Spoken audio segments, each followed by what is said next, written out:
Let me tell you the story of my nightmare.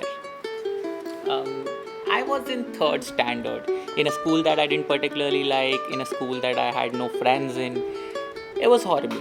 Until the first day of third standard, when our teachers assigned a random seating chart for everyone. Each bench was supposed to accommodate two kids. And my seating partner, eventually became my first friend, my first best friend. Now, my school would shuffle classes every 3 or 4 years. So, up until fifth standard, I was safe. I had a friend to sit with, I had a friend to attend the games period with, I had someone to talk to essentially. And it was great. We started visiting each other's homes, we used to have play dates, we used to do our homework together, we used to study for our exams together. It was awesome. But there was a problem in how I attended school. See, my best friend's attendance hovered near the 90% mark. My attendance hovered around the 40% mark. And that gap in attendance was hard on me. At the time, I did not know this, but that school belonged to rich kids, or at least kids who pretended that they were rich. And that gave me a huge inferiority complex that I did not understand back then.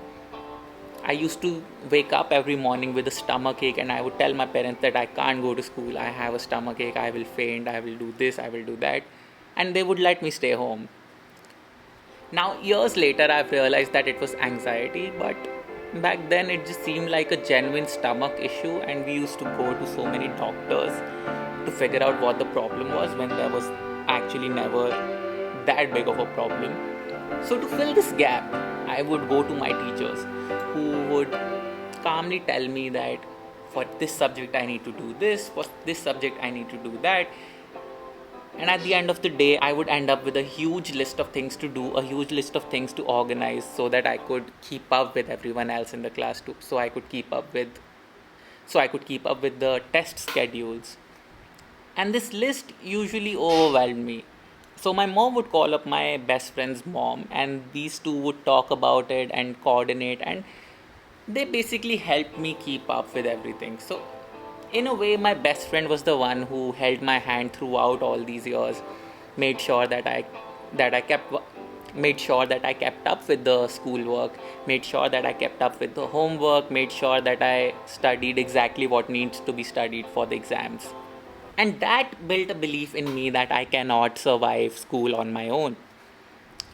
But because this was my first and only friend, I also did not have proof that I would make more friends. So when in fifth standard, our classes got reshuffled again and both of us were separated,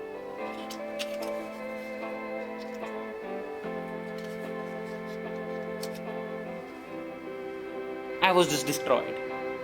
And so my parents, they went to the school principal, they went to my section supervisors, they went to my class teachers, and they made sure that somehow I got transferred from the section I was placed in to the section my friend was in. And while in that moment, that solution was awesome because I started doing well at school again, I started having much less anxiety, I even made new friends. Um, but I think that set me up for failure in adulthood because I started believing that I cannot get through anything alone. I started believing that I would have to be spoon fed everything so I could make it through my academics. And that pattern has gone on for a long time now.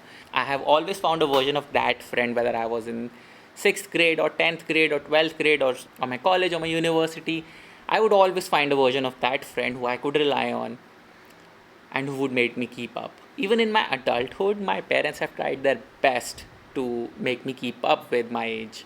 And this has really been my struggle my whole life. And this worked so far because all of the things that I was doing back then, they had structure, they were things that people have done before, and these were things where spoon feeding only helped me.